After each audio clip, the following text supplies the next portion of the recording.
नमस्कार मित्रांनो, मी सचिन गीते स्वागत करतो तुमचं आपल्या मराठी यूट्यूब चॅनलवर। तर आता मी आहे त्र्यंबकेश्वरमध्ये आणि आज आपण बघणार आहोत त्र्यंबकेश्वरचे MSRTC बसस्थानक। सध्या आपण उभे आहोत त्र्यंबकेश्वर बसस्थानकाच्या प्रवेशद्वाराजवळ।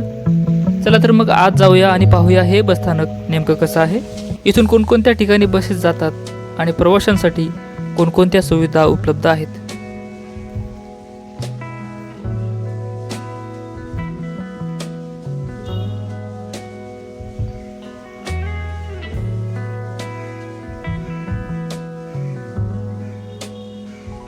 इथे स्थानक प्रमुखांचे कार्यालय आपल्याला पाहायला मिळेल।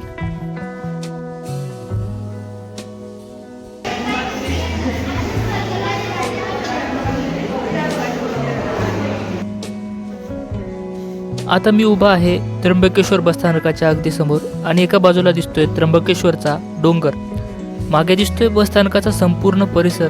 फलाटावर सध्या 2 ST बसेस प्रवाशांच्या सेवेसाठी उभ्या आहेत।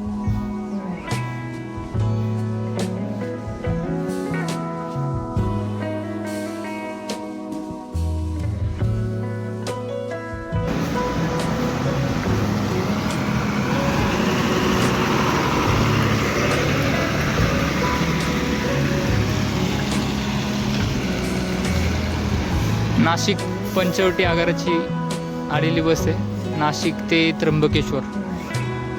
आणि इकडे लागलेली ही पण नाशिक आगाराचीच बस आहे, ती पण नाशिक टू। ही हिरकणी कुठून आले काय माहिती नाही, पण शिवशाहीमधून कन्वर्ट झालेली आहे। आधी ही बस शिवशाही असायची आणि आता बघा शिवशाहीला हिरकणीमध्ये कन्वर्ट केलं। इंजिन तेच असणार आहे, त्याच्यामध्ये काही फरक नसणार आहे, पण दर जास्त असते। हिला हिरकणी करण्याऐवजी लालपरी केली असती तरी फायद्यात गेली असती।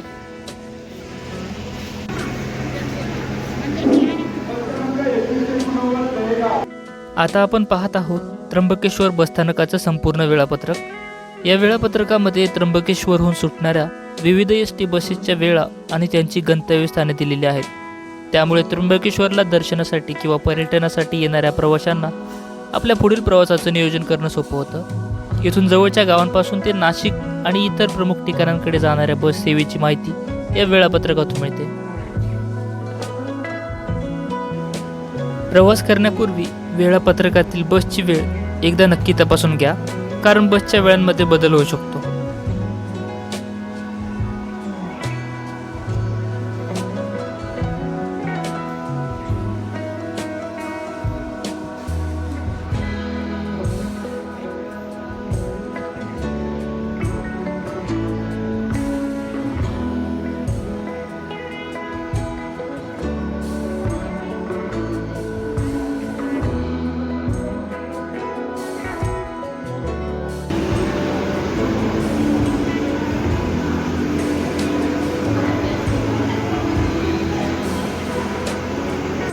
इथे आपल्याला बसस्थानकातील उपहारगृह पाहायला मिळेल।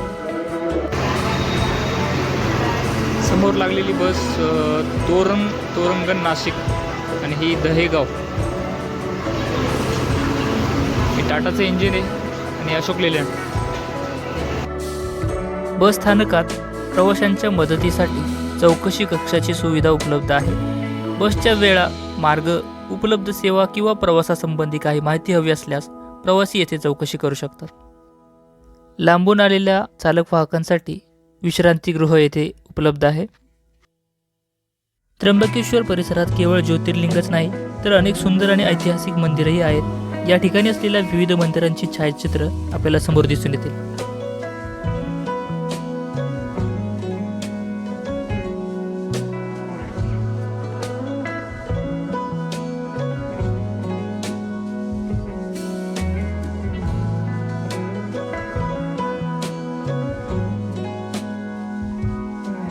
प्रवाशांना बसची वाट पाहताना आरामात बसता यावं यासाठी बसस्थानकात बैठक व्यवस्था करण्यात आली आहे। त्यामुळे बसची प्रतीक्षा करताना प्रवाशांना काही वेळ आराम करता येतो।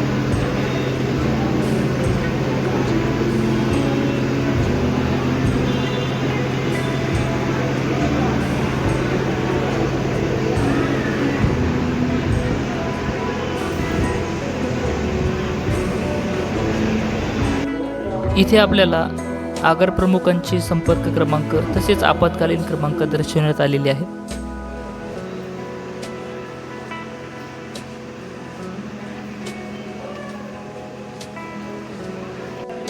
हे आहे या बसस्थानकातील हिरकणी कक्ष।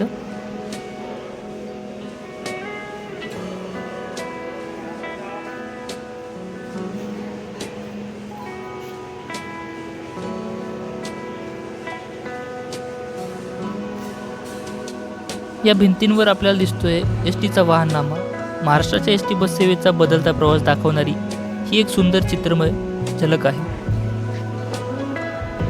समोर लागलेली ही इलेक्ट्रिक शिवाय बस आता त्र्यंबकेश्वरहून नाशिकच्या दिशेने निघाली आहे। ही बस AC असून इलेक्ट्रिक असल्यामुळे शांत आणि आरामदायी प्रवासाचा अनुभव प्रवाशांना मिळतो।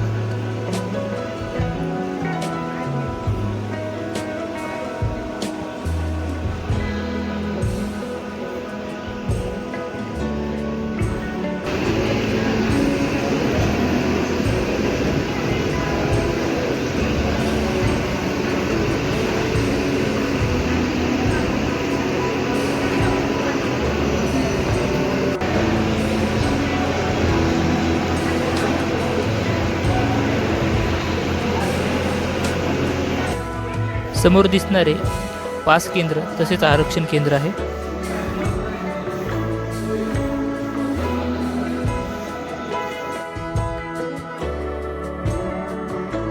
तर मित्रांनो, त्र्यंबकेश्वर बसस्थानकाची ही छोटीशी सफर आपण इथेच थांबवूया। बसस्थानकाची व्यवस्था, वेळापत्रक, चौकशी कक्ष, प्रवाशांसाठीची बैठक व्यवस्था, एसटीचा वाहननामा आणि आधुनिक इलेक्ट्रिक शिवाय बस या सगळ्यांची माहिती आपण व्हिडिओमधून पाहिली। त्र्यंबकेश्वर हे श्रद्धेचं आणि पर्यटनाचं महत्त्वाचं ठिकाण आहे, त्यामुळे इथली बस सेवा ही तितकीच महत्त्वाची आहे। भेटूयात नवीन व्हिडिओमध्ये। धन्यवाद मित्रांनो।